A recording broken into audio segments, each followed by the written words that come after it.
वंशी विभूषितकरान् नवनीरदाभात् पीताम्बरात् अरुणबिम्बफलादरोष्ठात् पूर्णेन्दुसुन्दरमुखात् अरविन्दनेत्रात् कृष्णात् परं किमपि तत्त्वम् अहं न जाने।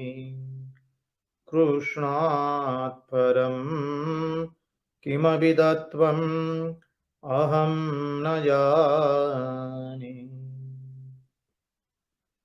वृन्दावनेश्वरि तवैव पादारविन्दम् प्रेमामृतैक मकरन्दरसौगपूर्णम् हृदयपदं मधुपदे स्मरतापमुग्रम् निरवापयत्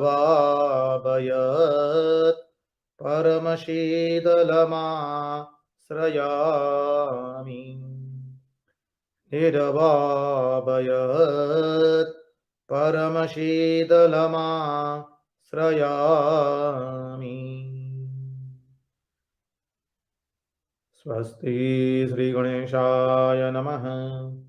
श्रीसरस्वत्यै नमः। श्रीगुरुभ्यो नमः। नारायणं नमस्कृत्य नरं चैव नरोत्तमं देवीं सरस्वतीं व्यासं ततो जयमुदीरयेत्। ॐ स्थापकाय च धर्मस्य सर्वधर्मस्वरूपिणे अवतारवरिष्ठाय रामकृष्णाय ते नमः। कृष्ण कन्हैया लाल की जय। भक्त वत्सल भगवान की जय। वृंदावन बिहारी लाल की जय। भगवान श्री राम कृष्ण देव की जय। ओम नमो भगवते वासुदेवाय। नारायण नारायण नारायण नारायण।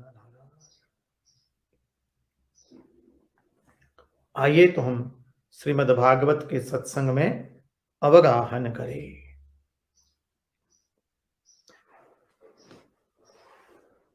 पिछले सत्संगों में हमने भीष्म स्तुति और भगवान जब द्वारिका के लिए प्रस्थान कर रहे तब पांडवों की स्थिति, इन प्रसंगों का दर्शन किया। अब देखिए, जब भगवान 5 पांडव द्रौपदी को लेकर के कुरुक्षेत्र के रण मैदान में जब आए थे, तब भगवान ने पितामह भीष्म से कहा कि हे पितामह, धर्मराज युधिष्ठिर अत्यंत दुखी है। उनका यह विचार है कि उन्हीं के कारण इतनी सारी हत्याएं हुई, उन्हीं के कारण अनेक माताओं को पति, पुत्र, भाई इत्यादि को गंवाना पड़ा। आप कृपा करके उनकी इस समस्या का समाधान करें। तब पितामह भीष्म ने कहा था कि हे प्रभु, हे केशव, आपके होते हुए मैं कैसे समझा सकता हूं? जिसको स्वयं भगवान समझाए फिर भी न समझ पाए वो, तो हमारे समझाने से कैसे समझेगा? ये तो आपकी अनंत महिमा है कि आप अपने भक्त का सम्मान अपने से भी बड़ा करना चाहते हैं, इसलिए मुझे कह रहे हैं कि इनको धर्मोपदेश कीजिए। प्रभु ये आपकी अनंत महिमा है। पांडवों को लेकर आना तो एक बहाना था। मैं जानता हूं आज आप क्यों पधारे हैं। ये प्रसंग का दर्शन हमने किया था। इस प्रसंग के अंतर्गत जब पितामह भीष्म ने धर्मराज युधिष्ठिर से कहा, हे राजन, आप क्यों नाहक का अपने सिर पर कर्ता का भाव लेकर के ऐसा चिंतन कर रहे हैं कि आपके कारण ये सब हत्याएं हुई है। उसके पहले पितामह भीष्म भी कहते हैं, हे पांडव, आपके पक्ष में धर्मराज युधिष्ठिर है, गदापाणी भीम है, गांडीवधारी अर्जुन है, फिर भी आपको इतनी इतनी विपत्तियों से गुजरना पड़ता है। ये देख के पता चलता है ये काल की महिमा है। ये काल के कारण ही ऐसा हो रहा है।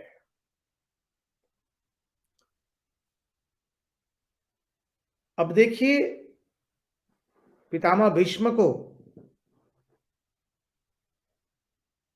भीष्म धर्मराज युधिष्ठिर को उपदेश दे रहे हैं।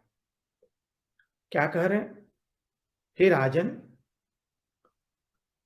बादल में कभी आपने निर्मल आकाश देखा है? बोले, हाँ महाराज। हाँ पितामह, हमने निर्मल आकाश देखा है। उस निर्मल आकाश में कभी बादल बनते हुए देखा है? बोले, हाँ देखा है। बादल आते हैं, 4-5 बादल आ जाते हैं। बोले, कई बार ऐसा देखा है कि अनेक बादल आ गए? बोले, हाँ देखा है। कई बार ऐसा होता है कि दिन के अंदर में ही सारा निर्मल आकाश काले बादलों से ढक जाता है और घनघोर अंधेरा छा जाता है। यह देखा है? बोले, हाँ देखा है। तो ये बादल आते हैं कैसे, कौन ले आता है और कौन भेज देता है? तो सीधी बात है, पवन जो है, वायु, वो बादलों को लाता है और फिर बादलों को दूर कर देता है। जब काले बादल आ जाते हैं तो मूसलाधार वर्षा होती है और उसी काले बादलों को फिर वायु हटा भी देता है।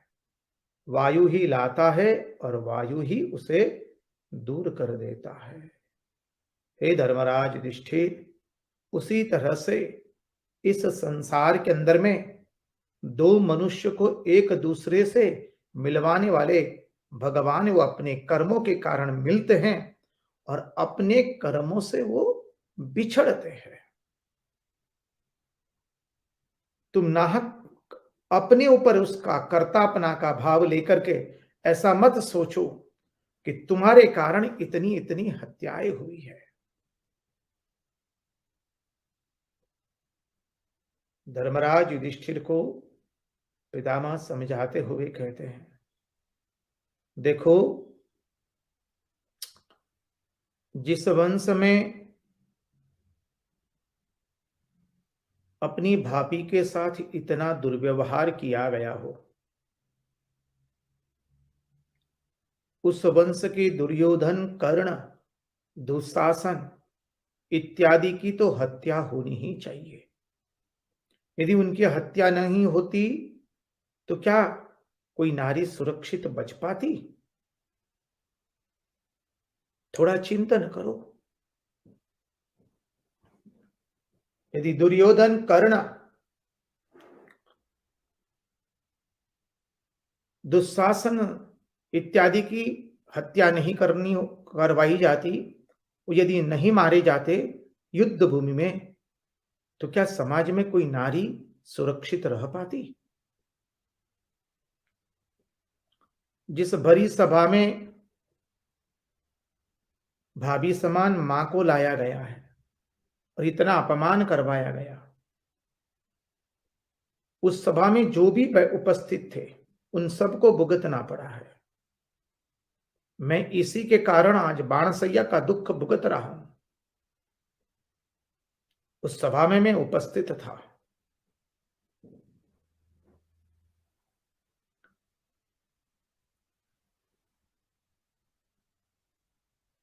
धर्मराज युधिष्ठिर एक एक पांव सोच करके धर्म करने वाले हैं। वो सामान्य व्यक्ति नहीं है। उनको समझा रहे हैं पितामह भीष्म। इतनी सारी जो हत्याएं हुई वो यथा योग्य था। ऐसे लोग यदि संसार में बच जाते तो ये संसार कैसे सुरक्षित रहता। इसलिए इनकी हत्या का बोझ तुम अपने मस्तिष्क पर लेकर के वृथा घूमो मत। जैसे पवन बादल को ला देता है और पवन ही बादलों को बिखेर देता है, उसी तरह से ठीक जो पवन को भी चलाता है, जो सूर्य को भी रोशनी देता है, वह परमात्मा इस संसार में एक दूसरे मनुष्य को इकट्ठा करता है और समय आने पर उनको अलग भी कर देता है।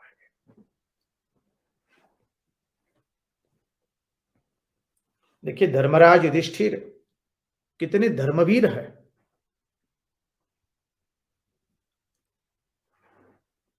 जब यक्ष और धर्मराज युधिष्ठिर का प्रसंग में आप लोग देखे हैं, सुने होंगे, महाभारत के अंदर में यक्ष और युधिष्ठिर का जो संवाद है, सब भाई मर चुके हैं। यक्ष के उत्तरों का प्रश्नों का उत्तर दिया धर्मराज युधिष्ठिर ने। यक्ष ने कहा कि कौन से भाई को तुम जीवित करना चाहते हो? तो धर्मराज युधिष्ठिर कहते हैं हम सहदेव या नकुल में से किसी एक को जीवित करना चाहते हैं। तब यक्ष ने कहा क्यों? भीम और गांडीवधारी अर्जुन को क्यों नहीं? बोले मैं भीम और अर्जुन तो कुंता के पुत्र है, किंतु हमारी माद्री माता उनके दो पुत्र है, तो कुंता के पुत्र में से तो मैं एक जीवित हूं और माद्री का भी संतान थे दो, तो उसमें से एक जीवित हो जाए तो हमारे लिए यथेष्ट रहेगा। ऐसे धर्मराज युधिष्ठिर है। अरे उनकी बात क्या कहे, जब उनको वनवास में भेजा गया है तो दुर्योधन उनकी छाती पर खिला ठोकने के लिए अपने लाव लश्कर के साथ वन में गया है, आनंद प्रमोद करने के लिए। और गंधर्वों और देवताओं का अपमान किया तो चित्ररथ दुर्योधन को उनकी पत्नियां बेटी सहित सबको उठा करके ले जा रहे हैं और दुर्योधन कुछ नहीं कर पाया है। भीम ने देखा तो भीम तो बहुत खुश हो गए, ताली बजाते बजाते धर्मराज युधिष्ठिर के पास आए और कहा कि अब हो गया, खत्म हो गया खेल। धर्मराज युधिष्ठिर पूछते हैं क्यों, क्या हुआ? भीम ने बात बताई कि दुर्योधन उसकी पत्नियां उसकी पुत्रियां को चित्ररथ गंधर्व उठा करके ले जा रहा है, घसीट करके सदा के लिए भी। धर्मराज युधिष्ठिर कहते ये तो खुश होने की बात नहीं है। अरे दुर्योधन की पत्नी उसकी पौत्री वो तो हमारी मां बहन जैसे है, उसमें खुश होने की बात नहीं है। उन्होंने अर्जुन को आदेश दिया जाओ अर्जुन, पहले चित्ररथ के पास से दुर्योधन की पत्नी और उसकी पुत्रियों को छुड़ा करके ले आओ और दुर्योधन को छुड़ा करके ले आओ। अर्जुन जाते हैं, चित्ररथ के मार्ग में बाणों से वर्षा कर देते हैं, अग्नि प्रज्वलित हो जाती है, चित्ररथ आगे नहीं जा पाते। चित्ररथ कहते हैं अर्जुन ये क्या कर रहे हो, हम तो तुम्हारे पक्ष में हैं। तब अर्जुन ने कहा कि हमारे ज्येष्ठ भ्राता धर्मराज युधिष्ठिर की आज्ञा है, भले हम 5 है लेकिन दूसरे के लिए, बाहर की व्यक्ति के लिए हम 105 है। और दुर्योधन को छुड़वाया, दुर्योधन की पत्नी और उसकी पुत्रियों को छुड़वाया। दुर्योधन को लगा कि मैं जीते जी जैसे मर गया हूं। दुर्योधन कहता है, मेरे छाती में खूब चुभा है। क्या चुभा है? बोलिए, दुर्योधन का धार्मिक स्वभाव, धर्म का अनुसरण करने का स्वभाव। ऐसा है धर्मराज युधिष्ठिर। ऐसे धर्मराज युधिष्ठिर होते हुए भी, भीम जैसे गदापाणी होते हुए भी, और अर्जुन के जैसे गांडीवधारी होते हुए भी पांडवों को इतना दुख कष्ट सहन करना पड़ रहा है। आप लोगों को इतना जो दुख कष्ट सहन करना पड़ रहा है, ये काल की ही महिमा है, इसको सहन किए जाओ। और तुम जिनके साथ रह रहे हो अभी, इस श्री कृष्ण को, उसको अपने ममेरे भाई मत समझो। पितामह भीष्म कह रहे, इसको अपने ममेरे भाई मत समझो, ये साक्षात भगवान है।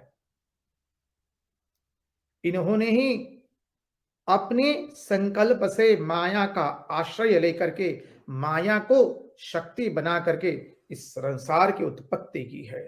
उसी का ही वो पालन कर रहे हैं और उसी का ही वो संहार कर रहे हैं। जो परम तत्व है वही ये साक्षात भगवान श्री कृष्ण है, पितामह भीष्म कहते हैं।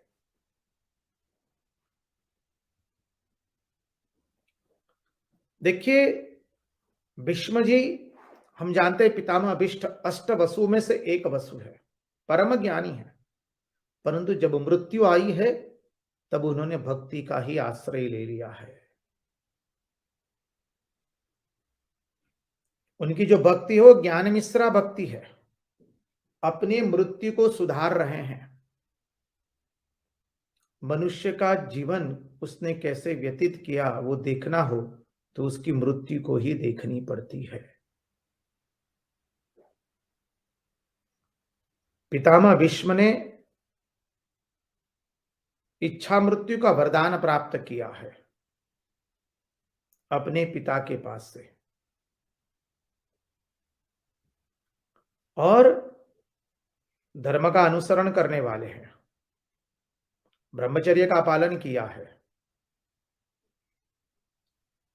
यज्ञ अनुष्ठान करने वाले हैं, कोई पाप नहीं किया है। ऐसे अष्ट वसुओं में से एक वसु है, और ऐसे पितामह भीष्म भगवान की स्तुति कर रहे हैं। और उन्होंने भगवान से वरदान मांगा था, जब हम प्राण छोड़ेंगे तब आप वहां पर उपस्थित होने चाहिए। भगवान ने वो तथास्तु कहा था। जिसका मृत्यु सुधरा उसी का जीवन सुधरता है। मृत्यु सुधारनी है, और मृत्यु तब सुधरती है जब हम सारा जीवन भगवान नाम स्मरण करते हैं। ऐसा नहीं कि सारा जीवन जो मन में चाहा वो किया और अंतिम समय में भगवान का स्मरण किया, करेंगे तो हो जाएगा जीना। सारा जीवन जो याद किया है, सारा जीवन जो चिंतन किया है, वही मृत्यु के समय चिंतन आवेगा। सारा जीवन जो चिंतन किया है वही मृत्यु के समय आने वाला है। इसलिए कहा, मानव तुम भगवान का चिंतन करो। सारा जीवन यदि हमने संसार का चिंतन किया, वासना का चिंतन किया है, तो अंत समय में हमको वही याद आएगा। भगवान याद आने वाले नहीं है। इतना तो करना स्वामी जब प्राण तन से निकले। श्री गंगा जी का तट हो या यमुना जी का वंशवट हो, मेरा सांवरा निकट हो जब प्राण तन से निकले। उस वक्त जल्दी आना, नहीं शाम भूल जाना, राधे को साथ लाना जब प्राण तन से निकले।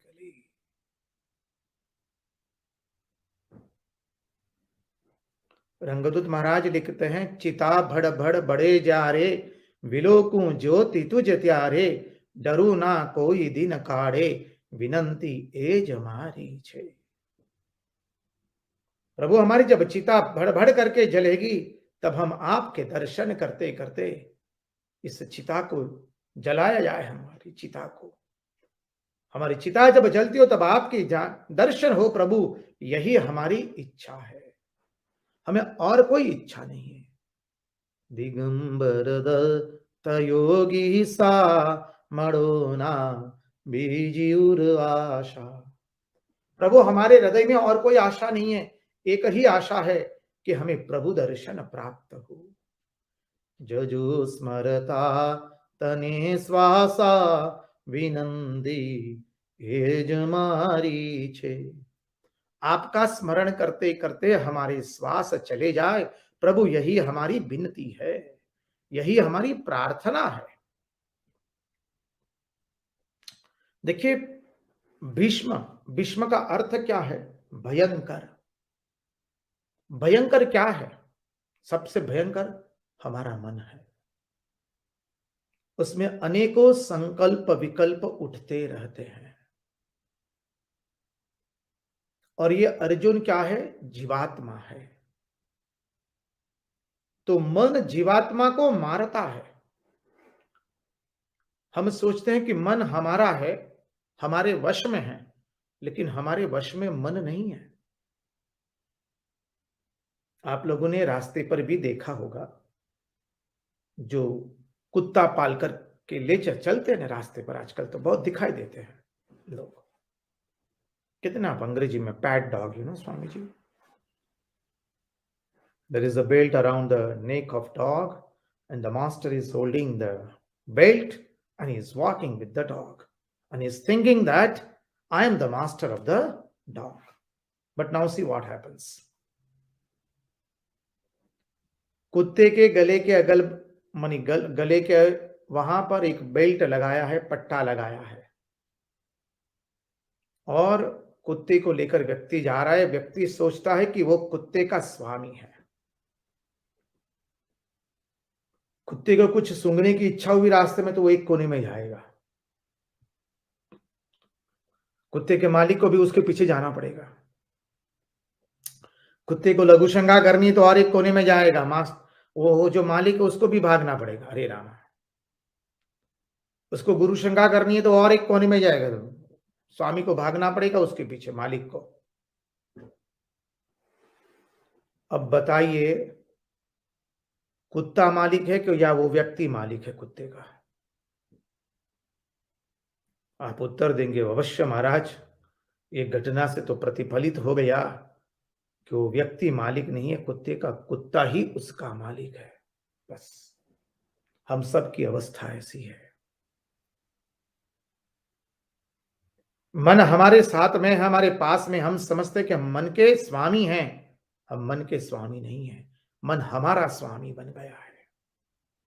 मन हमको जहां ले जाना चाहे वहां ले जाता है, जो करवाना चाहे वो हमसे करवाता है।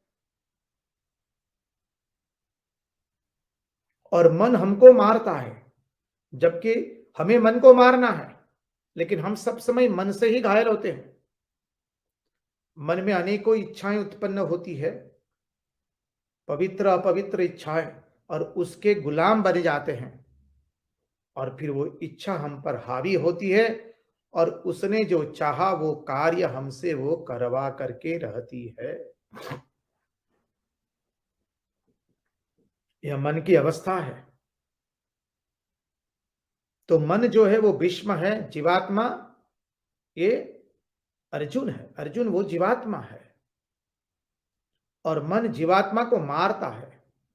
और उस वक्त यदि हमने इस शरीर रूपी रथ जो है, अर्थात संसार रूपी रथ, शरीर रूपी रथ, उसके सारथी यदि भगवान श्री कृष्ण है तो हमारी रक्षा हो पाएगी। भगवान फिर सुदर्शन चक्र चलाते हैं मन पर, और तब मन भगवान के चरण में गिरता है। पूरा तत्वार्थ समझने का हम प्रयास करें।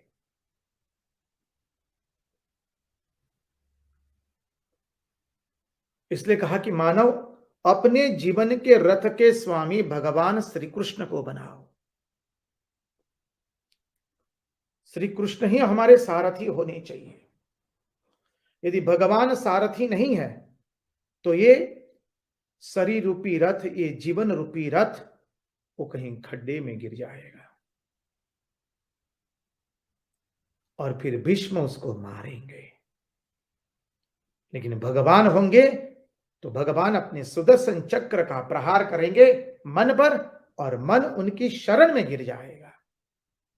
मन को तो मारना नहीं है, मन को तो वश में करना है, क्योंकि मन मरता नहीं है, मन पवित्र हो जाएगा, बाद में वो मन हमारा गुलाम बन जाएगा। इसलिए श्री रामकृष्ण देव ने कहा है, शुद्ध मन शुद्ध बुद्धि ईश्वर ने गोचर। तो मन को मारना नहीं है, मन मरेगा ही नहीं। मन को शुद्ध करना है, और जब मन शुद्ध हो जाएगा तो क्या होगा, केवल आकार रहेगा मन का, लेकिन उससे कुछ बांधने का काम होने वाला नहीं है। लेकिन जब तक ये मन शुद्ध नहीं होता है तब तक वो भीषण है, अर्थात भीष्म है। इसलिए उसको संभालना है, उसको अपने वश में करना है। अद्भुत प्रसंग है श्रीमद् भागवत का, उसका हम श्रवण करें। मानव धीरे धीरे इस श्रीमद् भागवत कथा रूपी अमृत हम अपने कर्णों से पीते रहे। अब आगे का प्रसंग आता है, 11वां अध्याय आता है प्रथम स्कंद का। उसमें सुंदर वर्णन आया है। भगवान अब द्वारिका पहुंचे हैं। पिछले अध्याय में तो हमने देखा भगवान जब द्वारिका गमन कर रहे थे तो क्या हुआ, हस्तिनापुर की नारियां भगवान का इतना सुंदर गुणगान गा रही है। तब श्रुति ने कहा, अरे हमने तो निर्गुण ब्रह्म का बहुत वर्णन किया, आओ आज सगुण ब्रह्म का वर्णन करे। और सगुण ब्रह्म कैसा है, आहा, पीला सुंदर पीतांबर पहना है, मस्तिष्क पर मयूर पिच्छ धारण किया है, सुंदर आजानो बाहु स्वरूप है उसका, वक्षस्थल विशाल है। और श्रुतियां सगुण ब्रह्म का वर्णन कर रही है, अद्भुत वर्णन है। अब भगवान द्वारिका पहुंचेंगे। अब द्वारिका पहुंचते भगवान ने क्या किया, अपने दोनों कर कमलों से शंख ध्वनि की, शंखनाद किया। उसका वर्णन भागवत में बहुत सुंदर आता है। बोले जैसे कमल की दो पंखुड़ियों के ऊपर में हंसराज बैठे हैं। देखिए भगवान के दोनों हस्त कमल के दोनों पंखुड़ियों के समान है, और बीच में जो शंख है वो हंसराज की तरह है। और भगवान ने शंखनाद किया, चारों ओर आनंद आनंद हो गया। द्वारिकावासी दौड़ के आ गए। उनको पता चला कि भगवान आए हैं। द्वारिका का अर्थ क्या है, जहां द्वार इतने बड़े बड़े हैं कि लोग पूछते भी द्वार कहां, तो उसका नाम हो गया द्वारिका। तत्वार्थ अर्थ यह है, द्वार क जो है ब्रह्म सूचक शब्द है। सभी वर्णाक्षर की शुरुआत क से होती है, क ख ग अंग च छ ज। तो क ब्रह्म सूचक शब्द है, तो जिसके द्वार पर ब्रह्म स्वयं भगवान खड़े हैं उसको कहते द्वारिका। तो जब द्वारिका वासियों को पता चला कि भगवान आए हैं, हमारे द्वारिकाधीश पधारे हैं, सब दौड़े दौड़े आए, भगवान की आगता स्वागता करने लगे। सब द्वारिका के नगरवासी कहते, प्रभु हमारे तो केवल आप ही है, आपके होने से ही हम सनाथ है। प्रभु आप हमारे हैं, बस हम आपके हैं, आपके होने से ही हम सनाथ है। आप ही ऐसे हैं केवल इस समग्र जगत में जो आप हमारे हैं। इतना सुंदर कहा है। द्वारकावासियों का प्रेम देखिए। आगे द्वारिकावासी जो बातचीत करते हैं भगवान के ऊपर में, जो कहते हैं वो तो अद्भुत है। द्वारिकावासी कहते हैं, क्या कहते हैं, श्री कृष्ण जब आप कुरुदेश में या मथुरा में चले जाते हैं कुछ दिन के लिए, तो हमें तो ऐसा लगता है कि आपके बिना एक एक क्षण हमारे लिए सैकड़ों सैकड़ों वर्ष के समान हो जाती है। आपके बिना जीना हमारे लिए दुष्कर हो जाता है। आप जब मथुरा या कुरु देश में चले जाते हैं, तो आपके बिना का एक एक क्षण हमारे लिए सैकड़ों सैकड़ों वर्ष के समान हो जाता है। प्रभु प्रभु जैसे सूर्य के बिना नेत्रों की क्या गति होती है, वैसे ही आपके बिना हमारी अवस्था है, हमारी गति है।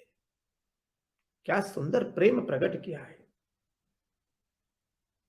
अब भगवान आए तो सब लोग स्वागत करने के लिए खड़े हुए। और द्वारिका नगरी कैसे थी, उसका सभी ऋतुओं में उसका वैभव बना हुआ है। सभी ऋतुओं, द्वारिका को सब ऋतुओं में सब विभव प्राप्त है। सभी ऋतुओं में उसका विभव प्राप्त है। सुंदर उद्यान है, उपवन है, नगर है, रास्ते चौड़े हैं, बहुत सुंदर रास्ते हैं। रथों के लिए अलग रास्ता है, व्यक्तियों को चलने के लिए अलग रास्ते का निर्माण किया है। सुंदर नगर है जहां लताएं, वृक्ष, पुष्प, फल हरे भरे रहते हैं। समुद्र के बीच में है, फिर भी देखिए भगवान की नगरी है। ऐसी सुंदर नगरी है द्वारिका की, जहां द्वारिका वासियों ने सुना भगवान आए, सब लोग दौड़ पड़े और बाजे बजने लगे, गंधर्व लोग नृत्य करने लगे, नट वारांगनाएं नृत्य करने लगी, नर्तिकाएं नृत्य करने लगी, ब्राह्मण लोग वैदिक मंत्रोच्चार करने लगे और सब नगर जन दौड़े दौड़े आए, पुष्प वृष्टि करने लगे। यह द्वारिका नगरी का वैभव। महात्मा लोग कहते, मानव अपने हृदय में भगवान के उस स्वरूप का दर्शन करो। भगवान द्वारिकाधीश पधारे हैं, पुष्प वृष्टियां हो रही है, ब्राह्मण लोग स्वस्ति वाचन कर रहे हैं, बाजे बज रहे हैं, नट गंधर्व नर्तिकाएं सुंदर नृत्य कर रही है। भगवान सबसे मिलते हैं। भगवान किसी किसी को नमस्कार करते हैं, किसी को प्रणाम पैर छूते हैं, किसी को गले लगाते हैं, किसी के सामने मुस्कुरा देते हैं, किसी से हाथ मिलाते हैं, किसी से प्रेम भरी चितवन मिला लेते हैं, किसी से हास्य करते हैं। भगवान ने चांडाल एवं अन्य लोगों के साथ बैठ करके उनके कुशल मंगल पूछे, क्या आपको कोई असुविधा तो नहीं, क्योंकि सबके आनंद की सीमा नहीं है। आज भगवान आए और भगवान तो केश हैं, बोले हम सर्वभूतानां हृदयेषु तिष्ठति भ्रामयन् सर्वभूतानि यंत्रारूढ़ानि मायया। तो उस भगवान का स्वरूप तो सच्चिदानंद है, सबके हृदय में वही बैठे हैं। तो भगवान आने से सबके हृदय में आनंद के फुहरिया फुर रही है। अरे आनंद का समुद्र लहरा रहा है, फुहरियों की बात नहीं है। कहते हैं सब लोग आनंद मंगल हो गए, चारों ओर जय जयकार ध्वनि होने लगी। भगवान जब आए तो उन्होंने आकर के अपने माता पिता को प्रणाम किया है। देखिए स्वयं ईश्वर है, लेकिन भगवान श्री कृष्ण जगत को कितना सुंदर उपदेश दे रहे हैं। स्वयं ईश्वर होने के बावजूद भी आकर के पहले माता पिता को प्रणाम करते हैं। आजकल ये प्रणाम की पद्धति ही नहीं रही माता पिता को।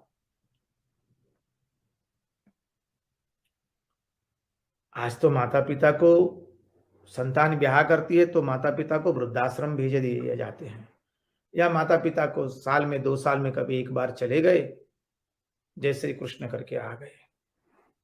ये हमारी भारतीय संस्कृति की निशानी नहीं है, ये पाश्चात्य संस्कृति का लक्षण है कि माता पिता को अलग कर देना, माता पिता की देखभाल न करना, माता पिता को वंदन न करना, मनुष्य को सबके सामने अपने माँ बाबूजी को प्रणाम करते हुए लज्जा हो जाती है।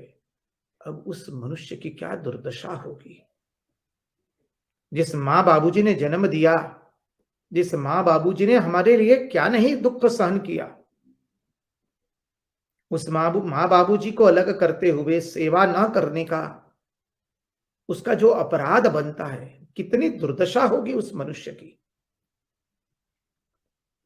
पाश्चात्य समाज में क्या है, पाश्चात्य समाज भोग प्रधान है और नारी उसके लिए भोग का साधन है। वो नारी को भोग की दृष्टि से देखता है, अर्धांगिनी की दृष्टि से नहीं देखता है। धर्म की दृष्टि नहीं है वहां पर। इसलिए उसको जहां भोग चाहिए वो उसी के साथ रहता है, जिससे उसको भोग प्राप्त नहीं होता है उसका वो त्याग कर देता है। इसलिए पाश्चात्य समाज में माता पिता का त्याग करके पुरुष अपनी भार्या के साथ ही रहता है, क्योंकि भार्या में उसको भोग मिलता है, भोग में उसको सुख लगता है। और पाश्चात्य संस्कृति भोग प्रधान है, वासना प्रधान है। हमारी संस्कृति में ऐसा नहीं है।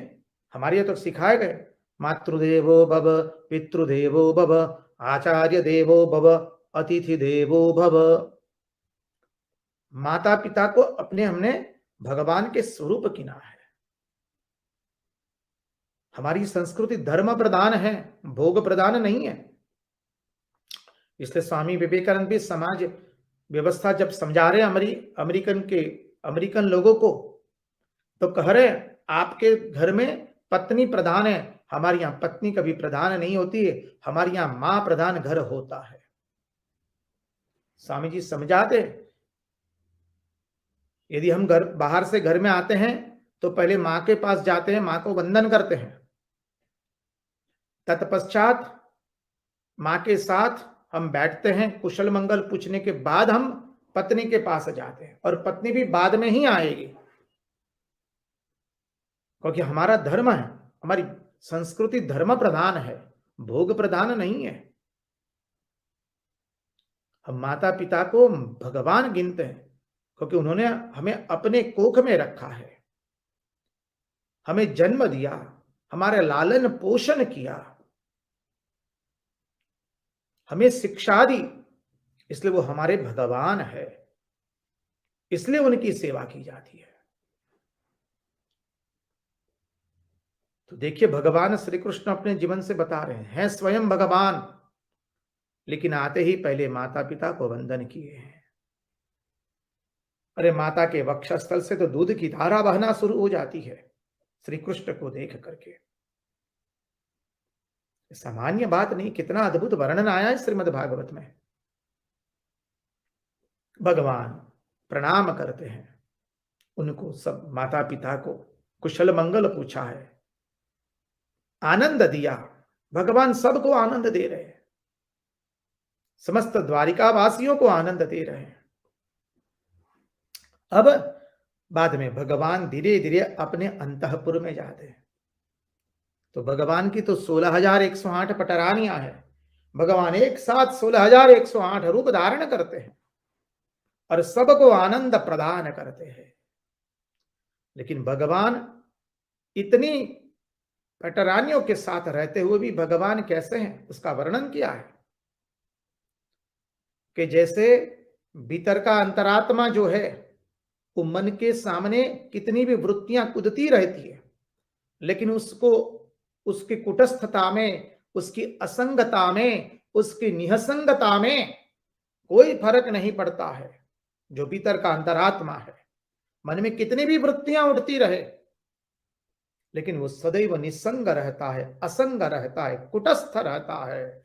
उसी तरह से भगवान 16,108 पटरानियों के बीच में रहते हुए भी उनके हाव भाव, उनके अंग भंग भगवान के भीतर में एक भी वासना का विचार भी उत्पन्न नहीं कर पाते हैं। अरे भगवान की पत्नियों का वर्णन करते हुए कहा श्रीमद् भागवत के अंदर में, अरे वो इतने सुंदर थी माताएं, भगवान के पटरानियों के सामान्य थोड़ी ना है।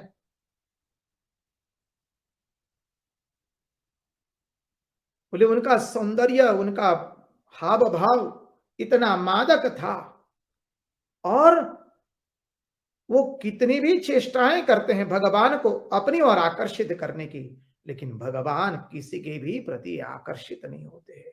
भगवान तो असंग है, निसंग है। ये है हमारे श्री कृष्ण। महात्मा लोग समझाते हुए कहते हैं कि भाई वन में जाकर के इंद्रियों पर काबू पाना तो बहुत आसान है, लेकिन महल में इतनी पटरानियों के बीच में उनसे असंग रहना, वो तो परमात्मा के अतिरिक्त और कोई कर नहीं सकता है।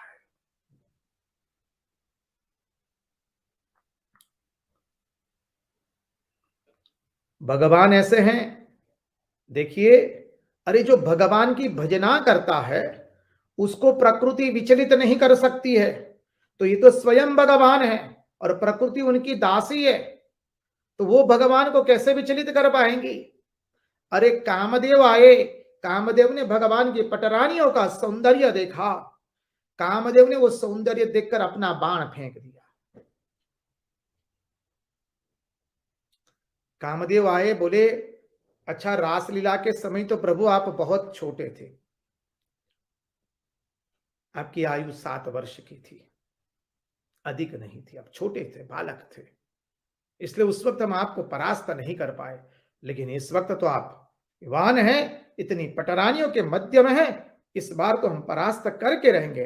कामदेव आए थे भगवान को परास्त करने के लिए, खुद परास्त हो गए। भगवान की पटरानियों का सौंदर्य देख करके, की मादकता देख देख करके भग कामदेव ने अपना धनुष्य बाण फेंक दिया। बोले पृथ्वी लोक पर इतनी अद्भुत माताएं नारियां हैं, तो अब मेरे बाण का कोई अर्थ नहीं रहता है। कामदेव ने अपना बाण फेंक दिया। अरे उतना ही नहीं, भगवान तो सबको कहते हैं, हमारे श्री कृष्ण तो नटवर है। नट मानी अभिनेता, नटवर मानी अभिनेताओं का भी जो अभिनेता है। सबको कहते हैं मैं सर्वप्रथम आप ही से आकर के मिल रहा हूं, क्योंकि भगवान ने तो एक साथ अनेकों रूप धारण किए हैं। भगवान कह रहे हैं, सबको आनंद दे रहे हैं। उतना ही नहीं, भगवान की पटरानियां भी नहीं जानती थी कि ये इतने असंग, कुटस्थ, निहसंग श्री कृष्ण स्वयं भगवान है। वो तो ऐसा ही समझती थी कि श्री कृष्ण हमारे प्रति प्रेमी, हमारे प्रेमी हैं, हमें प्रेम करते हैं, हमारे पतिदेव है, प्रजापालक है, धर्म की मर्यादा में प्रजापालन करते हैं। वो नहीं जानते थे कि ये साक्षात वह ईश्वर है जो सृष्टि के पहले अपने संकल्प मात्र से माया की सहायता से सृष्टि का निर्माण करता है, पालन करता है और संहार भी वही करता है। सृष्टि के निर्माण के पहले भी वही एक था और अंत में भी वही एक ही रहने वाला है। अहमेवा समेवाग्रे नान्यद यत् सदसत्परम पश्चादहम यदि तच्च यो वसिष्येद सोऽस्म्यहम्। हृदेर्तं यत् प्रतीयेद न प्रतीयेत चात्मनि तद्विद्यादात्मनो मायां यथा भासो यथा दमः। यथामहं भूतानि भूतेषु चावचेष्वनु प्रविष्टान्यप्रविष्टानि तथा तेषु न तेष्वहम्। एतावदेव जिज्ञासं तत्त्वजिज्ञासुनात्मनः अन्वय व्यतिरेकाभ्यां यत् स्यात् सर्वत्र सर्वदा। चतुश्लोकी भागवत।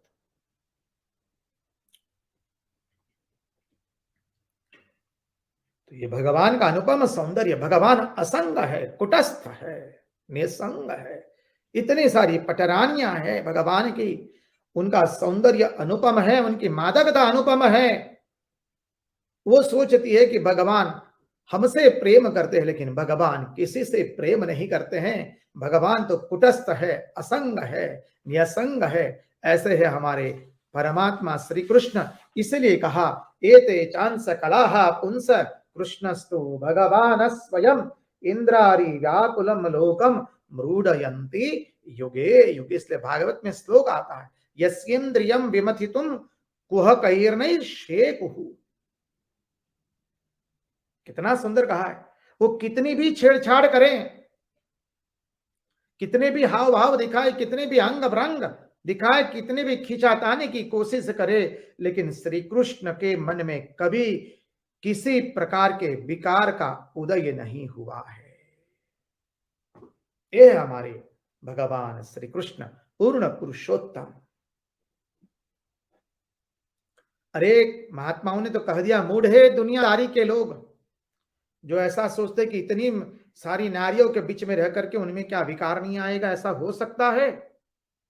ऐसा क्यों सोचते हैं? क्योंकि हम स्वयं विकारी होते हैं। इसलिए हम जिस स्थान पर हम हैं उसी स्थान से भगवान के बारे में भी सोचेंगे ना।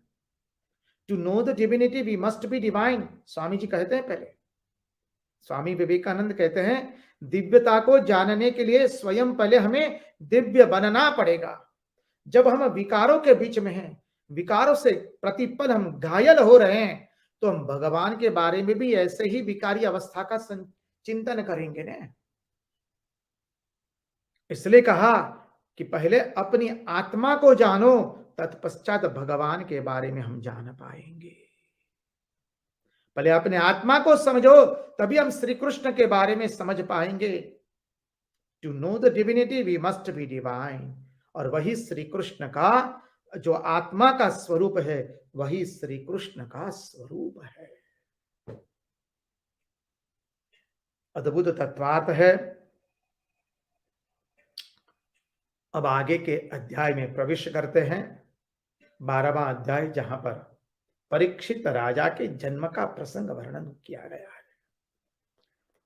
अब सौनक आदि ऋषियों ने सुत जी से कहा कि महाराज, जब उत्तरा के पेट में जो संतान थी, गर्भ था, उसके ऊपर जब बाण चला तो फिर परीक्षित की क्या अवस्था हुई, उसकी कथा हमें सुनाइए। अब सूत जी वर्णन करते हैं कि धर्मराज युधिष्ठिर अपनी प्रजा की रक्षा करते थे, धर्म पालन करके प्रजा का निर्वाह करते थे। उनके राज्य में प्रजा अत्यंत आनंद में थी। सब कुछ धर्म नीति शास्त्र से चल रहा था। देखिए, लेकिन धर्मराज युधिष्ठिर का मन संसार में नहीं लगता था। उनका मन राजकाज में नहीं लग रहा है, उनका मन राज्य में नहीं लग रहा है, उनका मन संपत्ति, वैभव और भोग में नहीं लग रहा है। बोले क्यों नहीं लग रहा है? आचार्य सुंदर समझाते हैं, जैसे कोई व्यक्ति 3 दिन से भूखा प्यासा हो और अचानक उस व्यक्ति को कहा जाए, तुम आओ, इधर आ जाओ, हम तुमको कीमती पोशाक पहना देते हैं, तुम्हारे मस्तिष्क पर सुंदर मुकुट धारण करवा देते, मुकुट लगा देते हैं और तुम्हारे लिए सुंदर सिंहासन बना के रखा है, बैठ जाओ। वो व्यक्ति क्या कहेगा? बाबा, हमें सिंहासन नहीं चाहिए, हमें मुकुट नहीं धारण करना है, हमें वस्त्र नहीं चाहिए, अभी हमको क्षुधा की आग लगी है, हमें और कुछ नहीं चाहिए, आप पहले हमें अन्न दीजिए, बस। वो व्यक्ति अन्न के सिवा और कुछ नहीं चाहता है उस वक्त। ठीक उसी तरह से धर्मराज युधिष्ठिर भगवान के दर्शन के प्यासे थे, भगवान श्री कृष्ण के दर्शन के प्यासे है, भगवान के श्री कृष्ण की कथा के भूखे हैं।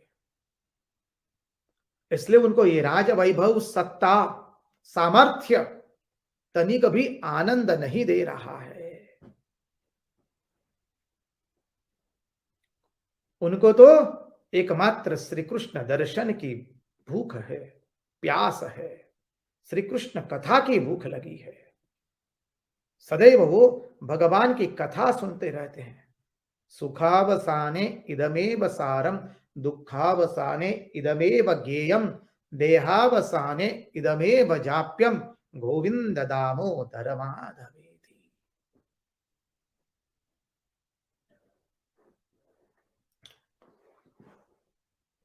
धर्मराज युधिष्ठिर के वहां पुत्र का जन्म हुआ, उत्तरा के कोख से। उसका नाम है परीक्षित। परीक्षित को लगा कुछ, जब गर्भ में थे तब अचानक उनको बहुत जलन हो रही है, और उतने में वो क्या देखते हैं परीक्षित के उन्हीं के सामने कोई एक अंगूठे का आकार का कद धारण करके शंख, चक्र, गदा और पद्म लेकर के उनकी रक्षा कर रहे हैं और गदा से वो ब्रह्मास्त्र का छेदन कर रहे हैं। शुक्लांबरधरम विष्णुम शशिवर्णम चतुर्भुजम प्रसन्नवदनम ध्यायेत् सर्वविघ्नोपशान्तये। और जब परीक्षित का जन्म हुआ तो वो चारों ओर उसी को ढूंढने लगे। देखिए परीक्षित को क्यों परीक्षित कहते हैं? परीक्षित राजा जब किसी भी मनुष्य को देखते थे तो वो मनुष्य है या वो मित्र है या दुश्मन है, वो कुछ नहीं देखते थे। वो क्या देखते थे? अरे कहीं वह यह व्यक्ति वही तो नहीं है जिसने मेरी गर्भ में रक्षा की थी। इसलिए उनका नाम परीक्षित हुआ। उनका दूसरा नाम तो था विष्णुरात, क्योंकि पांडवों के आखिरी वंश का रक्षा की थी भगवान विष्णु ने स्वयं शंख चक्र गदा पद्म लेकर के। इसलिए उनका नाम था वैसे विष्णुरात। लेकिन चारों ओर जैसे जन्मे और सब मनुष्य को वो उसी दृष्टि से देख रहे थे कि कहीं यह मनुष्य वह भगवान तो नहीं जिसने मेरी गर्भ में रक्षा की। देखिए कितनी अद्भुत दृष्टि है, इसलिए उनका नाम परीक्षित पड़ा है। और यही महात्मा लोग कहते हैं, एवो दी देखाड़ वाला एवो दीवु गाड़, देखु तारु रूप बदे एवो दी देखाड़। प्रभु ऐसा दिन दिखा मेरे जीवन में, अत्र तत्र सर्वत्र में तुम्हारे ही स्वरूप को देखूं। यही परीक्षित राजा कर रहे। सुत जी उनके वंश का वर्णन करते हुए कहते हैं कि जब वे गर्भ में थे तभी भगवान ने आकर उनकी रक्षा की है। उसका वर्णन हमने देखा है। इसलिए वो उसी ईश्वर को सबके अंदर में देखते थे। अब जब युधिष्ठिर के वहां परीक्षित का जन्म हो गया, बस बाजे बजने लगे, आनंद होने लगा। अरे जब आनंद होता है व्यक्ति को तो उसकी बधी मुट्ठी खुल जाती है, फिर वो बधी रहती नहीं है। धर्मराज युधिष्ठिर भी आज हर्षान्वित हो गए, आनंद आनंद हो गया, क्योंकि 5 पांडव पुत्रों का तो मृत्यु हो चुकी है। यही एकमात्र आखिरी वंश है पांडवों का और उसका जन्म हुआ है। धर्मराज युधिष्ठिर ने दान दिया, ब्राह्मणों को दान दिया, अन्य व्यक्तियों को दान दिया, बदी मुट्ठी खुल गई। जिसको जो चाहिए यथोचित सबका सम्मान किया। देखिए अपने यहां संस्कार होते हैं, गर्भदान संस्कार, पुंसवन संस्कार, सीमंतोन्नयन संस्कार, जात कर्म संस्कार। गर्भदान संस्कार, संस्कार क्यों करने पड़ते हैं? बोले विकार है इसलिए संस्कार करने पड़ते हैं। अशुद्धि को शुद्ध करना, उसी का नाम है संस्कार। गर्भदान संस्कार क्यों किया जाता है? बोले गर्भदान संस्कार करने से क्या होता है? पति की पत्नी के प्रति प्रेम प्रकट होता है और पत्नी भी निश्चिंत हो जाती है और दोनों का मन एक समान रूप से गठित होता है और फिर पत्नी निश्चिंत होकर संतान के उत्कर्ष के लिए यथासाध्य प्रयत्न करती है। इसलिए गर्भदान संस्कार का महत्व है। गर्भदान संस्कार अर्थात क्या? कि जो गर्भाशय में बालक आने वाला है, जो बैठक है, उसको शुद्ध करना, उसको कहते हैं गर्भदान संस्कार।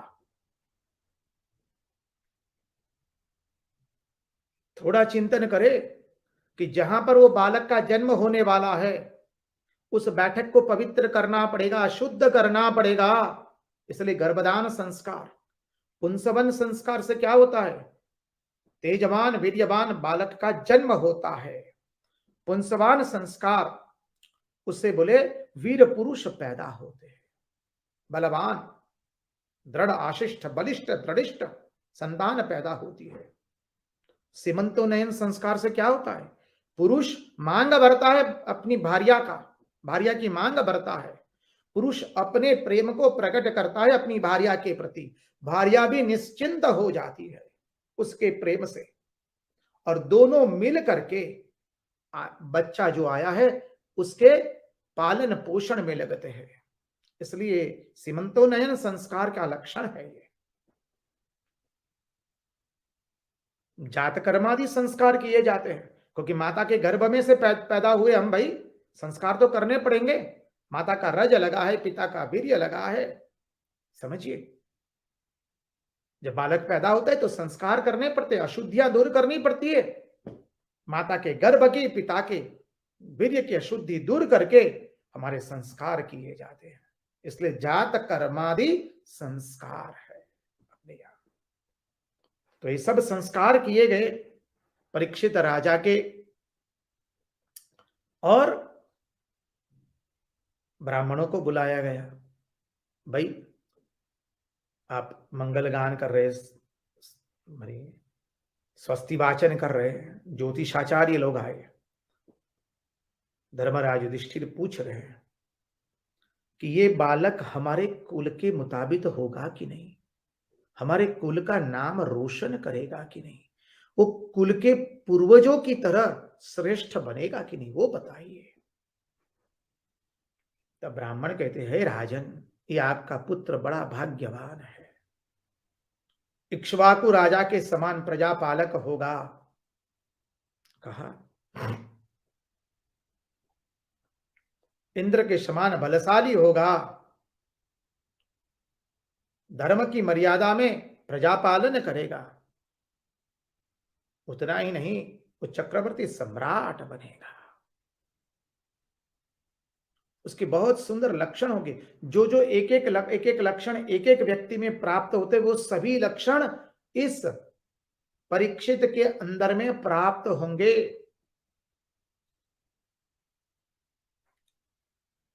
वो बोले शिबी के समान दानी होगा, भरत के समान यशस्वी होगा, कार्तवीर्य अर्जुन के समान धनवी होगा, पावक के समान तेजस्वी होगा। क्या वर्णन किया गया है। समुद्र के समान गंभीर होगा और इंद्र के समान पराक्रमी होगा। ब्राह्मणों ने परीक्षित के गुण गाए हैं। अरे महापुरुषों में जो अलग अलग सद्गुण होते, वह सब सद्गुण इकट्ठा होकर केवल परीक्षित में आ गए हैं। इतना बात यहां तक वर्णन कर दिया।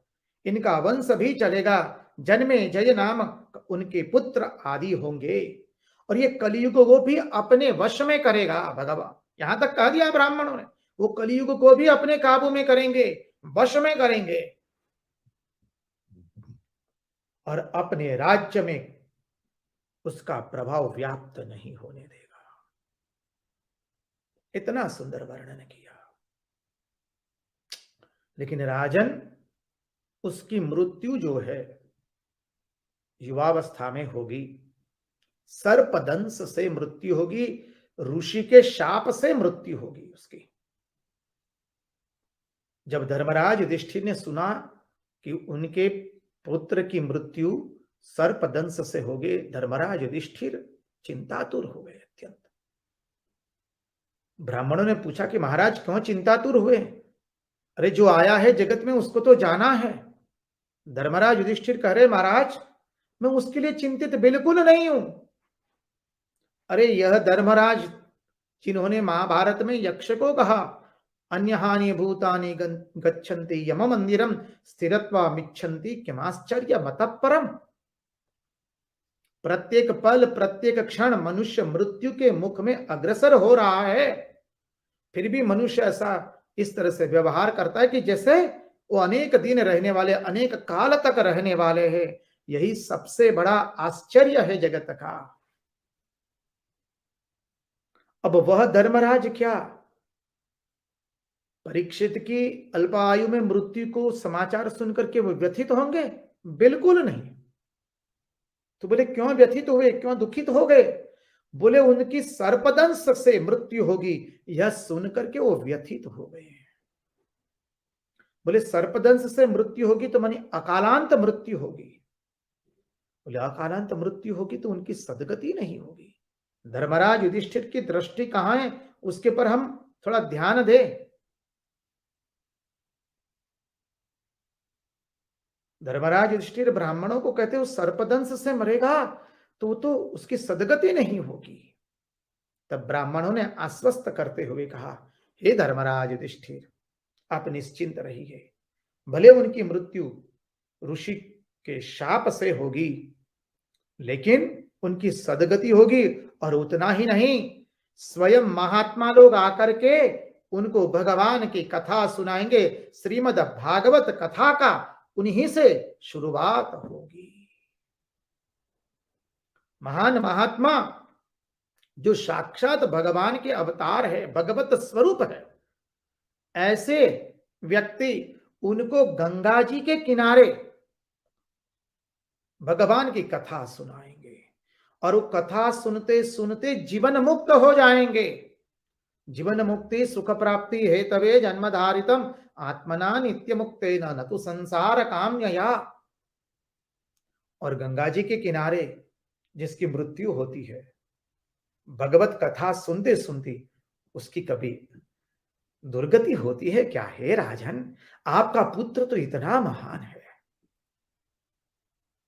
जिसकी मृत्यु गंगा जी के किनारे होगी तक्षक नाग काटने से, वो भी भगवान का श्रवण करते करते। अरे मृत्यु के पहले तो वो अपने शरीर को छोड़ चुका होगा। ऐसा महान पुत्र है आपका परीक्षित। बहुत सुंदर वर्णन किया परीक्षित का। और एक बाद में एक विलक्षण प्रसंग आता है जिसकी चर्चा हम भी कल भी किए थे। धर्मराज युधिष्ठिर को यज्ञ करना था, लेकिन यज्ञ के लिए स्वयं के पास कोई धन नहीं है उनके, क्योंकि जो धन आया है वो तो प्रजा का कर का धन है। प्रजा ने जो कर दिया है राजा को, उसका धन है, तो वो तो राजा की निजी संपत्ति नहीं गिनी जाती है। धर्मराज युधिष्ठिर किंकर्तव्य विमूढ़ है। भगवान श्री कृष्ण ने कहा कि उत्तर दिशा में चलो, थोड़े आगे जाओ, वहां आपको धन का खजाना मिलेगा, उस धन से आप यज्ञ करें, क्योंकि दाटा हुआ धन वो राजा का ही गिना जाता है। बस धर्मराज युधिष्ठिर ने वो धन प्राप्त किया, उससे यज्ञ किया। और आगे के अध्याय में अद्भुत प्रसंग आने वाला है। विदुर जी अपनी तीर्थ यात्रा पूर्ण करके हस्तिनापुर में आए हैं और धर्मराज युधिष्ठिर ने अद्भुत स्वागत किया है। और विदुर जी क्यों आए हैं, क्या सत्संग होता है, उसका चिंतन आने वाले सत्संग में करेंगे। आज यहीं पर उन्हीं की वाणी उन्हीं के चरणों में समर्पित करते हुए भगवान से प्रार्थना करते हैं, प्रभु हमारे मन की मति गति और रति आपके चरणों में बनी रहे। कृष्ण कन्हैया लाल की जय, भक्तवत्सल भगवान की जय, वृंदावन बिहारी लाल की जय, भगवान श्री राम कृष्ण देव की जय, सब संतन की जय, सब भक्तन की जय। ओम नमः पार्वती पतये हर हर महादेव हर। जय जय श्री राधे, जय जय श्री राधे, जय जय श्री राधे। सबको जय राम कृष्ण, जय श्री कृष्ण।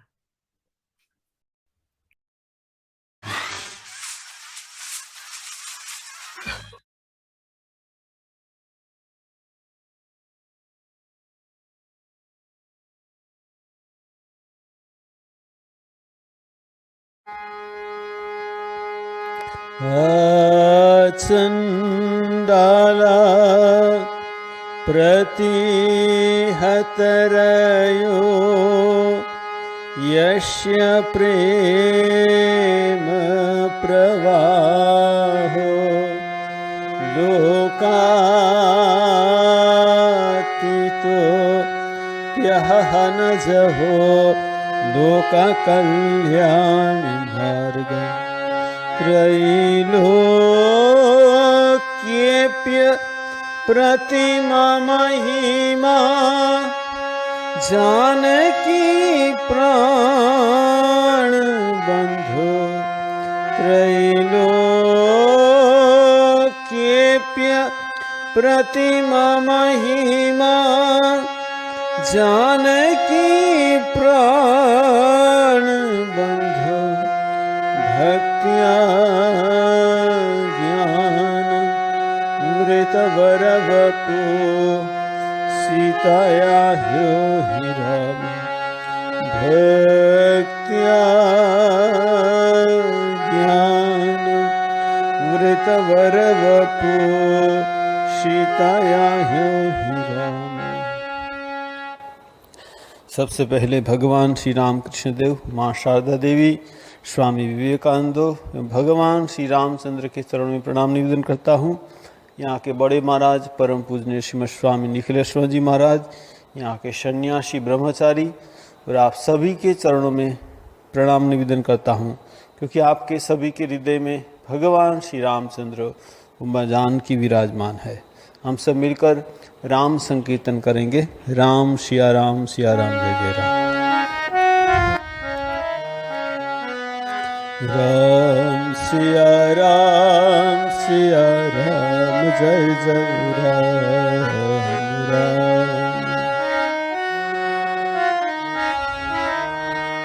हो मंगल भवन अमंगल हारी, द्रवहुस दशरथ अजीर बिहारी। राम सिया राम, जय जय राम राम।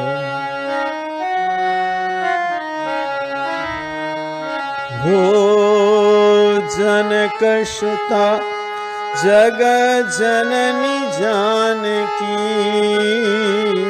अतिशय प्रिय करुणा निधान की। राम सिया राम, जय जय राम राम।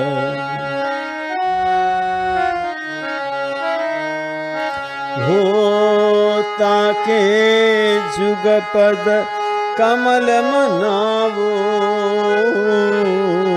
जास कृपा निर्मल मति पाऊ। राम सिया राम, जय जय राम राम।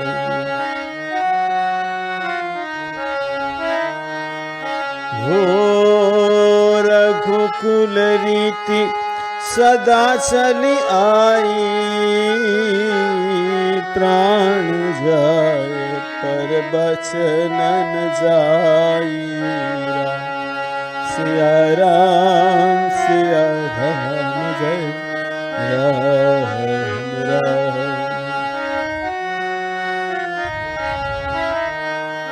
हो जय जय जय हनुमान गोसाई,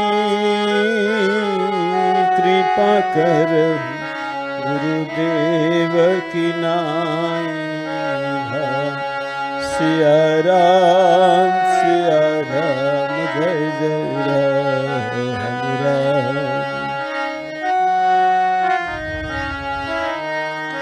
हो सिया राम मैं सब जग जानी, करहु प्रणाम जोरी जुग पानी। सिया राम, जय जय राम राम। सिया राम, जय जय राम राम। सिया राम, जय जय राम।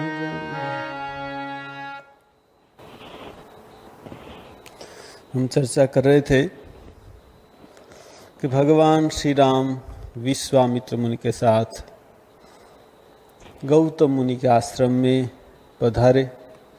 वहाँ अहल्या जो पाषाणी हो गई थी, भगवान श्री राम ने उसको स्पर्श किया और अहल्या अपने स्वरूप को प्राप्त हुई और भगवान को प्रार्थना करते करते फिर अपने पति लोक में चली गई। अब भगवान को लेकर विश्वामित्र मुनि आगे जा रहे हैं। कहते चले राम लक्ष्मण मुनि संगा, गए जहाँ जग पावनी गंगा। कहाँ गए? जहाँ गंगा बहती है। गाधी सुनु सब कथा सुनाही, जेही प्रकार सुरसरी मही आई। विश्वामित्र मुनि ने भगवान राम को कथा सुनाई। जैसे गंगा पृथ्वी पर आई, कहते कि सगर राजा थे, उनको 2 पत्नी थी। तो एक पत्नी को उसको वर प्राप्त हुआ था, एक पत्नी को 60,000 पुत्र होंगे और एक पत्नी को 1 पुत्र होगा। तो कहते सगर राजा की एक पत्नी को एक तुम्बा, उनके गर्भ में से एक तुम्बा फल निकला, उसमें से 60,000 लड़के निकले और एक पत्नी को 1 ही पुत्र हुआ। अब सगर राजा ने सोचा था मैं 100 अश्वमेघ यज्ञ करूंगा। उसने ऐसा सुना था कि 100 अश्वमेघ यज्ञ करने से स्वर्ग का राजा इंद्र हो सकते हैं। उसने 99 यज्ञ किया, अश्वमेघ यज्ञ, और बाद में जब 100वां यज्ञ करते हैं तो कहते हैं कि इंद्र ने आके यज्ञ का घोड़ा चोरी कर लिया। तब उनके जो ये 60,000 पुत्र भी बड़े हो चुके थे, बहुत बलवान थे, कहते बहुत बलवान। तो इंद्र ने जब घोड़ा चोरी कर लिया तो सगर राजा ने अपने 60,000 पुत्र से कहा कि तुम जाओ और ये घोड़ा कहाँ है तुम ढूंढ कर ले आओ। पूर्वी पृथ्वी उन्हें छान ली, घोड़ा नहीं मिला। अब वो पृथ्वी को खोदकर पाताल जाने लगे, पृथ्वी को खोदकर पाताल जाने लगे। इंद्र ने क्या किया, कहते पाताल में कपिल मुनि का आश्रम था। कपिल मुनि के आश्रम में इंद्र ने एक पेड़ के साथ घोड़ा को बांध दिया और भाग गया इंद्र। और जब 60,000 पुत्र आकर जब कपिल मुनि के आश्रम में देखा कि घोड़ा बंधा हुआ है और कपिल मुनि ध्यान में थे, तो इसने सोच लिया कि कपिल मुनि घोड़ा को चोरी की है। वो चोर चोर कहकर कपिल मुनि को मारने की आया। और कपिल मुनि का ध्यान जब भंग हुआ, उसने देखा अगर ये 60,000 पुत्र मुझे मारने के लिए आ रहे, उसने सबको भस्म कर दिया, सब अग्नि में भस्म हो गए। अब कितने दिन हो गए, सगर राजा ने देखा कि 60,000 पुत्र वापिस नहीं लौटे। तो उनका एक पुत्र था असमंजस, जो उनकी दूसरी रानी का एक ही पुत्र था, लेकिन वो जब बड़ा हुआ तो शादी करने के बाद कहते हैं वो उनका दिमाग ऐसा हो गया कि बच्चे बच्चे को लेकर नदी में फेंक देता। तो सब प्रजा ने कंप्लेन कर दी कि देखिए आपका लड़का तो दूसरे को मार रहा है। तो उसने उसको देश निकाल कर दिया। और जो असमंजस का पुत्र था अंशुमान, वो बहुत बड़ा अच्छा था। तो सगर राजा ने अंशुमान को कहा कि तुम देखो तुम्हारे चाचा 60,000 घोड़े को ढूंढने गले, वापिस नहीं है, तुम जाओ। अंशुमान खूब धैर्यवान, विनयी, बहुत अच्छा पुत्र था। वो जहाँ जहाँ जाता था ऋषि मुनि की सेवा करता था और पूछता था कि मेरे चाचे के बारे में आपको पता है कुछ। ऐसे करते करते वो कपिल मुनि का आश्रम आया और वहाँ पूछा कि मेरा 60,000 चाचा घोड़ा को ढूंढने के लिए आया था, आपने क्या देखा है? तो कपिल मुनि ने कहा हाँ यहाँ आए थे, मुझे मारने के लिए आ रहे थे, मैंने सबको भस्म कर दिया। तो वहाँ देखा कि उनके 60,000 चाचा की आत्मा भटक रही है। कपिल मुनि ने कहा कि इनकी सदगति तभी ही होगी जो इन्हीं भस्म पड़ी हुई ने, तुम जो गंगा को ले आओगे स्वर्ग से, गंगा का जल का स्पर्श होगा ये भस्म को, तो इनकी सदगति होगी। तो उसने सुनकर वो अपने दादाजी के पास गया और कहा कि देखिए ये तो कपिल मुनि सबको भस्म कर दिया, तो गंगा को ले आएंगे तो उनकी सदगति होगी। सगर राजा को बहुत दुख हुआ। सगर राजा ने 100 अश्वमेघ यज्ञ इसीलिए कर रहा था कि इंद्र बनने के लिए। लेकिन जब उसने सुना कि इंद्र ने घोड़ा को चोरी किया, तब उसने सोचा कि इंद्र बनकर भी घोड़ा चोरी करना पड़ता है, तो अब मुझे इंद्र नहीं बनना है, ठीक है। देखिए, इंद्र बनने के बाद भी घोड़ा चोरी करने की इच्छा है, तो मुझे अब यज्ञ करने की जरूरत ही नहीं, ऐसा इंद्र बनने से क्या लाभ। तो उसने स्वर्ग को लाने के लिए साधना की, स्वर्ग से गंगा को लाने के लिए साधना की, तपस्या की। उसने जो राज्य था वो अंशुमान को दे दिया, वो तपस्या में चले गए। सग राजा का देहांत हो गया। अब अंशुमान का जो एक लड़का हुआ दिलीप, अंशुमान ने भी जब दिलीप बड़ा हुआ, दिलीप को राज्य दे दिया। अंशुमान भी तपस्या करने गया, गंगा को लाना है। अंशुमान ने तपस्या की, लेकिन उनका भी देहांत हो गया। बाद में दिलीप का लड़का हुआ भगीरथ, दिलीप राजा ने भी तपस्या की गंगा को लाने के लिए, उसने भी उनका भी देहांत हो गया। बाद में भगीरथ ने भी तपस्या की, और भगीरथ की तपस्या से ब्रह्मा प्रसन्न हुए और कहा कि स्वर्ग से मैं गंगा को पृथ्वी पर ले आना चाहता हूं। तो ब्रह्मा ने कहा, देखो गंगा तो आएगी, तुम तपस्या की, लेकिन गंगा का वेग धारण कौन करेगा? तुम शिव को प्रसन्न करो, भगवान शिव गंगा का वेग को सहन कर सकते हैं। तो फिर भगीरथ ने तपस्या की भगवान शिव की। भगवान शिव प्रसन्न हुए, क्या चाहते हो? बोले, मैं गंगा को पृथ्वी पर ले आना चाहता हूँ, आप उसको आपकी जटा में धारण कीजिए। तो भगवान शिव ने कहा, ठीक है, वैसा ही करूँगा। अब गंगा को कहा, तुम पृथ्वी पर जाओ। उसने कहा, मेरा वेग कौन धारण करेगा? तो भगवान शिव जी। तो गंगा को अभिमान था कि मेरा वेग इतना तेज है कि शायद शंकर भगवान पाताल में चले जाएंगे। उसने बहुत बड़े तीव्र वेग से जब आई, उसको अहंकार था, तो भगवान शिव ने उसको जटा में ऐसे बांध दिया, वो निकल ही नहीं पा रहे। अब निकलती नहीं, तो भगीरथ ने फिर भगवान शिव को कहा, करे प्रभु निकालिए न, वरना मैं पृथ्वी पर कैसे ले जाऊंगा। तो भगवान शिव ने गंगा को निकाला। वो गंगा को लेकर पृथ्वी पर जा रहे। सब लोग गंगा के वंदना कर रहे, स्वागत कर रहे, पुष्प की वृष्टि करे, पूजा कर रहे। ऐसे करते करते गंगा को लेते, कि जन्नु मुनि थे, उनके आश्रम से गुजरे, तो जन्नु मुनि का जो आश्रम था वो बह गया। तो जन्नु मुनि ने पूरी गंगा को पी ली। गंगा को पी लिया तो भगीरथ ने कहा, अरे मैं तो गंगा सागर तक ले जाना चाहता हूँ, कपिल मुनि के आश्रम तक, आप कृपा कीजिए। तो जन्नु ऋषि ने फिर गंगा को बाहर निकाली, इसलिए गंगा का दूसरा नाम जाह्नवी हुआ। अब गंगा को लेकर कपिल मुनि के आश्रम में गए, और कपिल मुनि का आश्रम जो गंगा सागर से मिलता जुलता है, तो कपिल मुनि के आश्रम में जब ही गई, जब वो स्पर्श हुआ उनके भस्म को, तो सब की सदगति हो गई। तो ये गंगा अवतरण की बात विश्वामित्र मुनि ने भगवान राम को सुनाई, कि जहाँ भी हम तीर्थ में जाते हैं वहाँ तीर्थ का महात्म सुनना चाहिए।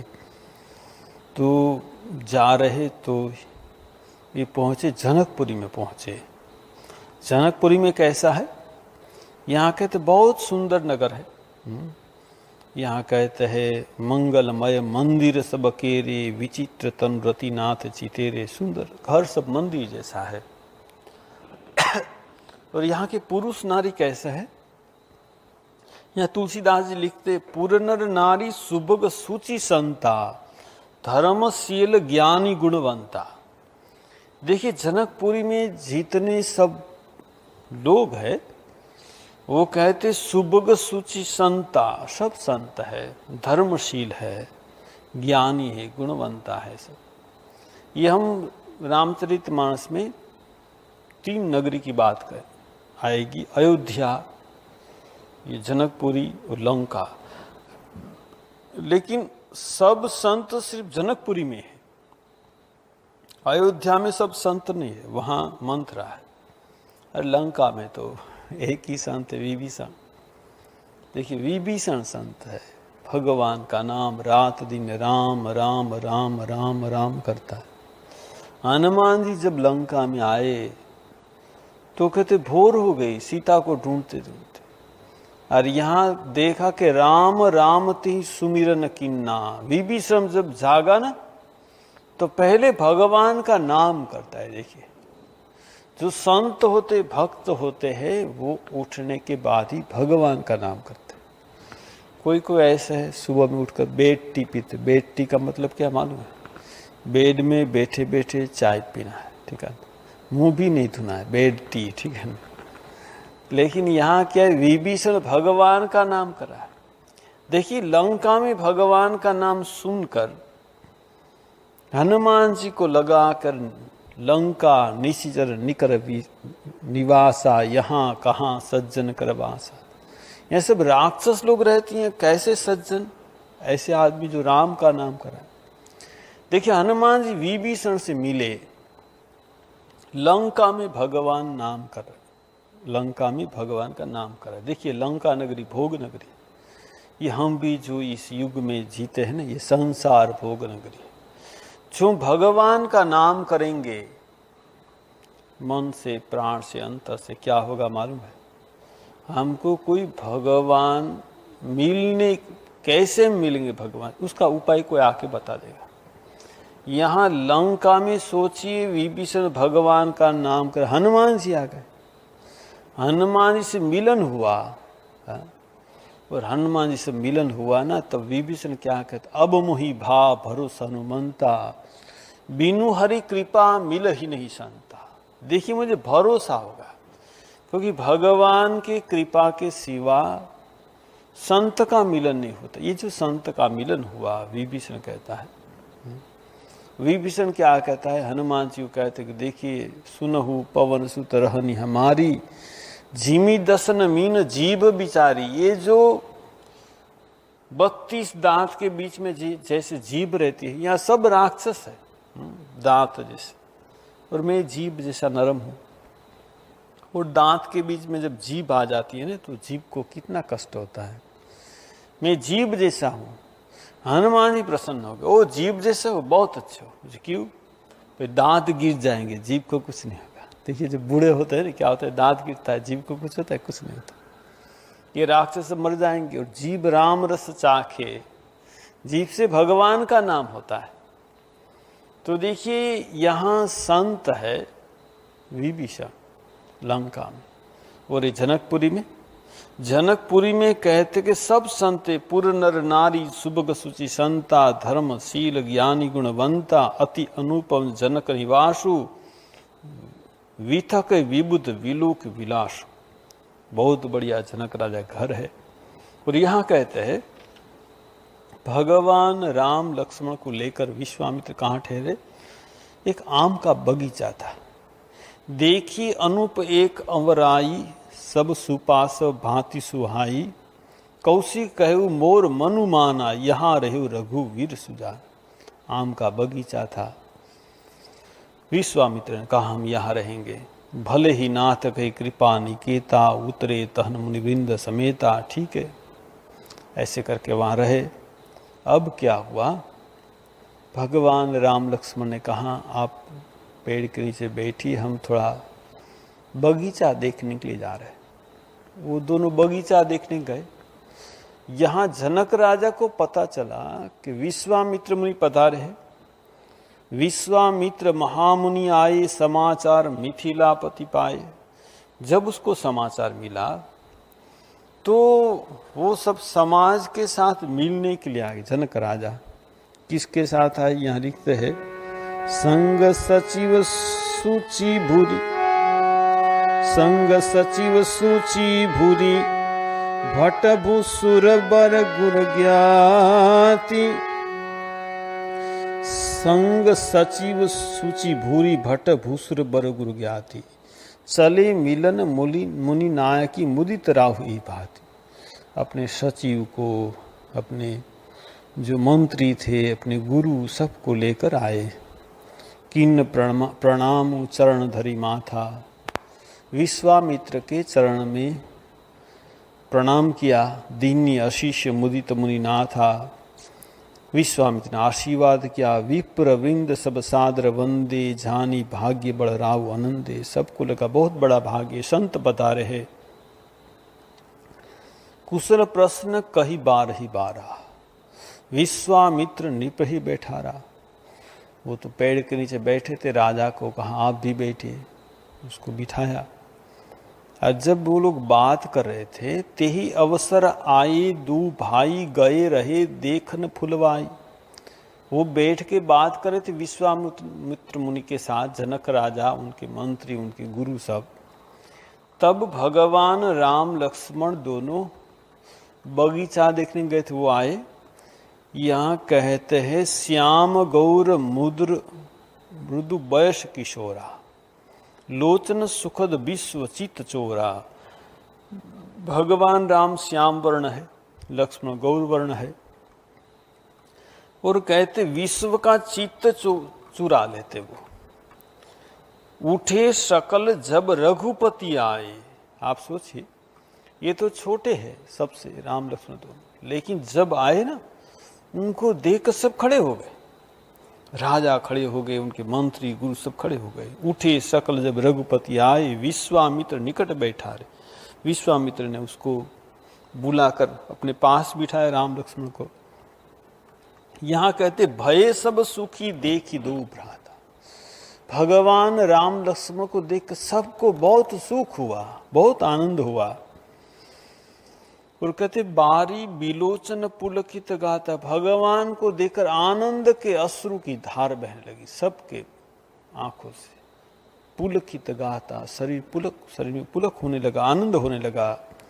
मूर्ति मधुर मनोहर देखी। भगवान की ऐसे मनोहर मूर्ति देखकर क्या हुआ? भयहु विदेहु विदेहु विशेष। जनक राजा को विदेह कहते हैं, लेकिन आज क्या हुआ? भयहु विदेहु विदेहु विशेषी। विदेह विशेष प्रकार से विदेह हो गए। विदेह तो थे, देह बोध चला गया, देह विसर गए। यहां कहते प्रेम मगन मनु जानी नृपु, करी विवेक उधरी धीर, बोलेहु मुनिपद नाई सिरु, गद गद गिरा गंभीर। राम लक्ष्मण को देखकर उनकी कंठ रुद्ध होगा। गदगद वाणी से कहने लगा, कहु नाथ सुंदर दो बालक। बोलिए सुंदर दोनों बालक कौन है? मुनिकुल तिलक की निपुकुल पालक। देखिए इतनी गदगद हो गए वो, कब जो उनके मुंह के शब्द क्या नहीं, उसको पता नहीं। कहते मुनिकुल तिलक के निपुकुल पालक। सचमुच वो क्या कहते, मुनि कुल का पालक होता है, नृपकुल का तिलक होता है, लेकिन ये उल्टा बोल रहे हैं कि मुनि कुल तिलक की नृपकुल बालक। ब्रह्म जो निगम नेति कही आगावा। जो वेद में ब्रह्म को नेति नेति जिसकी इति नहीं कर सकते, उभय वेश धरी कीसो आवा।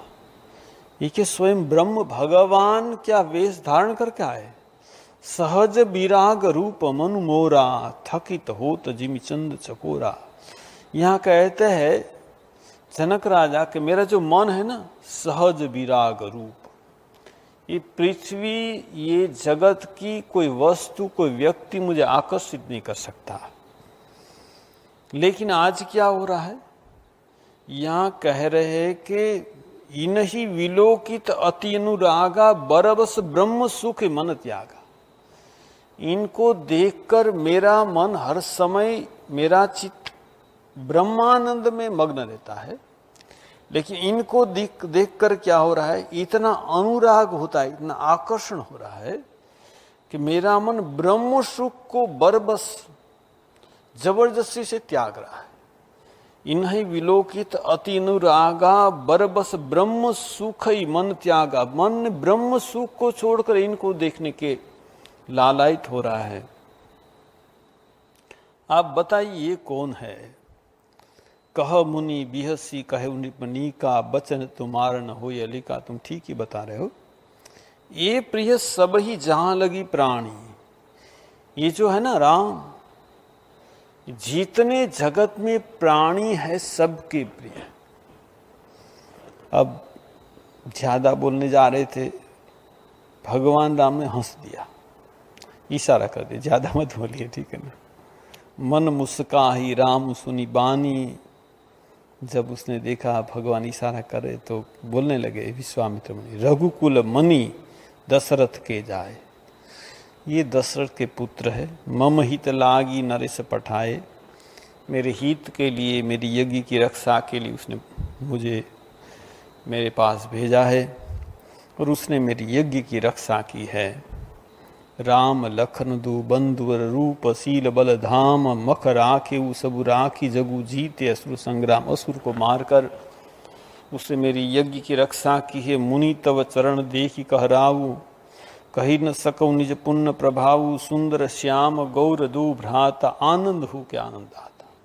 ये दोनों भैया कैसे आनंद को भी आनंद देने वाले, बहुत प्रसन्न हुए, ले गए अपने नगर, और नगर में ले गए और सबको उचित वसवास की व्यवस्था की। यहाँ कहते हैं कि भगवान को कहाँ रखा, सुंदर सदनु सुखद सब काला, तहाँ बासुले दिन भुआला।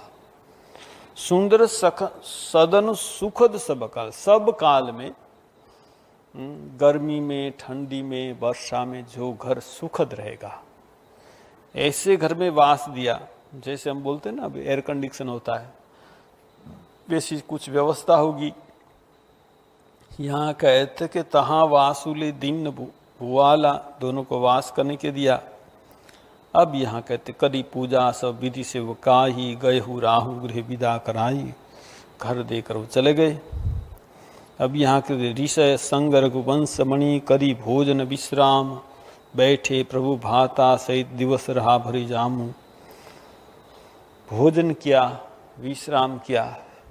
अब भगवान राम कहते हैं कि देखिए, लखनु हृदय लालसा विशेषी, जाई जनकपुर आयहु देखी।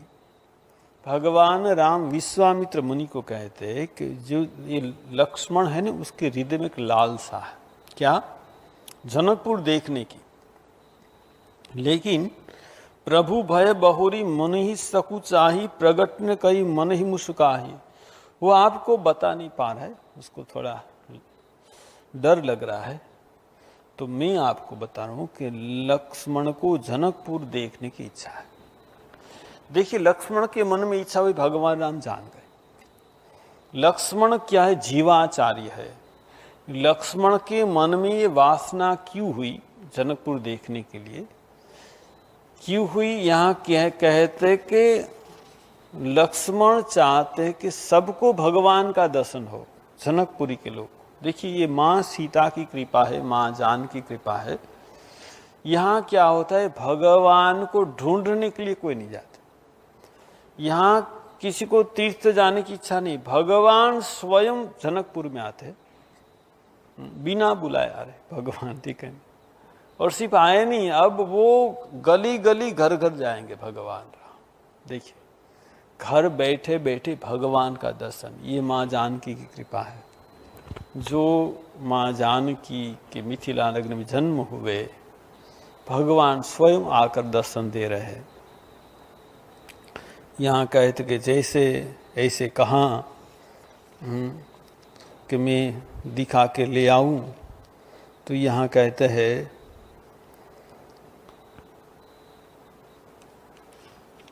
विश्वामित्र मुनि कह रहे, जाऊ देखी आहू नगर सुख निधान दू भाई। क्यों जाएंगे, क्यों जाएंगे? विश्वामित्र मुनि को पता है क्यों जाएंगे। जाई देखी आऊ नगर सुख विधान दू भाई, करहु सुफल सबके नयन सुंदर बदन देखा है। आप जाएंगे तो सबका नयन सार्थक हो, जीवन सार्थक हो जाएगा। इसलिए जरूर आप जाइए और जो ये जनकपुरी के नर नारी हैं सबको दर्शन देकर उनके जीवन को कृतार्थ कीजिए। अब ये जो चर्चा को हम फिर आगे बढ़ाएंगे, हम सब मिलकर राम संकीर्तन करेंगे।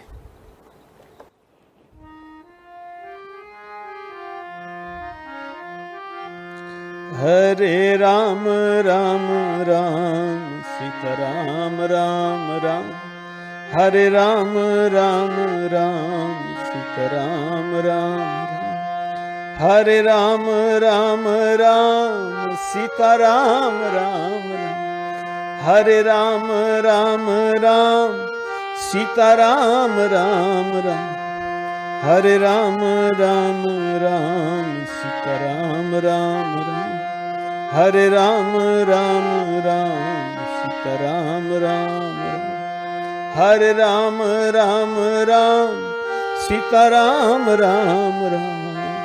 हरे राम राम राम सीताराम राम। हरे राम राम राम सीताराम राम राम। हरे राम राम राम सीताराम राम। बोलो सियावर रामचंद्र की जय। पवन सुत हनुमान की जय। उमापति महादेव की जय। शारदावर राम कृष्ण की जय। सद्गुरुदेव की जय। बोलो भाई सब संतन की जय। सब भक्तन की जय। ओम नमः पार्वती पतये। हर हर महादेव हर।